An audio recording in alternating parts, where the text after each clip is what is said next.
অভিষেক বন্দ্যোপাধ্যায়ের নাম করে তোলাবাজির অভিযোগে ধৃতদের সঙ্গে যোগসূত্র। শেক্সপিয়ার সরণি থানায় হাজিরা বিজেপি বিধায়ককে জিজ্ঞাসাবাদ। কোচবিহার দক্ষিণের বিজেপি বিধায়ক নিখিল রঞ্জন ডেকে জিজ্ঞাসাবাদ।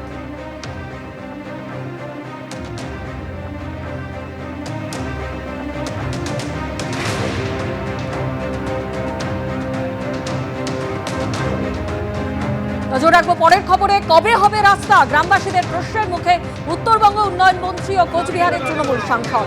দিনহাজার পুঁটিমারিতে ক্রীড়া প্রতিযোগিতায় গিয়ে রাস্তা নিয়ে গ্রামবাসীদের প্রশ্নের মুখে মন্ত্রী সাংসদ। সরকার রাস্তা করবে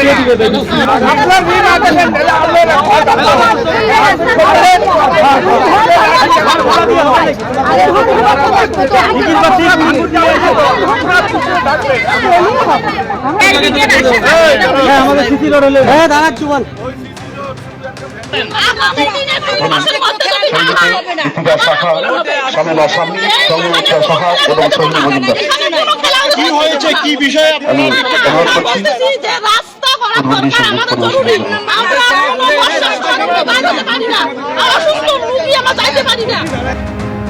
কবে হবে রাস্তা? গ্রামবাসীদের প্রশ্নের মুখে উত্তরবঙ্গ উন্নয়ন মন্ত্রী ও কোচবিহারের তৃণমূল সাংসদ।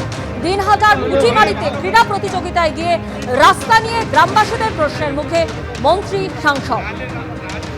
জমি পেলেই রাস্তা হবে আশ্বাস উদয়ন গুহ ও জগদীশ বর্মা বাসুনিয়া। মাটির উপরে রাস্তা করা যাবে না, রাস্তা করতে হলে মাটির দরকার। তো এখানে যেসব আমি আসার সময় দেখলাম যেভাবে বাড়িঘর হয়েছে, একেবারে হয়তো তাদের জায়গাও হতে পারে, আবার রাস্তার জায়গাও হতে পারে। ওইখানে 1 ইঞ্চি জায়গা নিতে গেলে সমস্যা তৈরি হবে। এরা আগে জায়গা মেপে ঠিক করে দিক যে হ্যাঁ এই জায়গা আমরা দেবো, আমরা সেইভাবে রাস্তা করবো। আমরা তো আর সরকারি টাকা দিয়ে 2 ফিট রাস্তা চওড়া রাস্তা করতে পারি না। আমাদের মিনিমাম 3 মিটার রাস্তা লাগে, মিনিমাম করতে গেলে 3 মিটার রাস্তা করতে হবে। সেটার জন্য জায়গার দরকার আছে। সিএপিএফ নিয়োগে দুর্নীতি, সিবিআই এর জালে সেনাবাহিনীর সিপাই। জল ডমিসাইল সার্টিফিকেট তৈরি করে চাকরি বিক্রির অভিযোগ। কাকিনাড়ায় সেনাবাহিনীর ইঞ্জিনিয়ারিং বিভাগে কর্মরত অভিযুক্ত।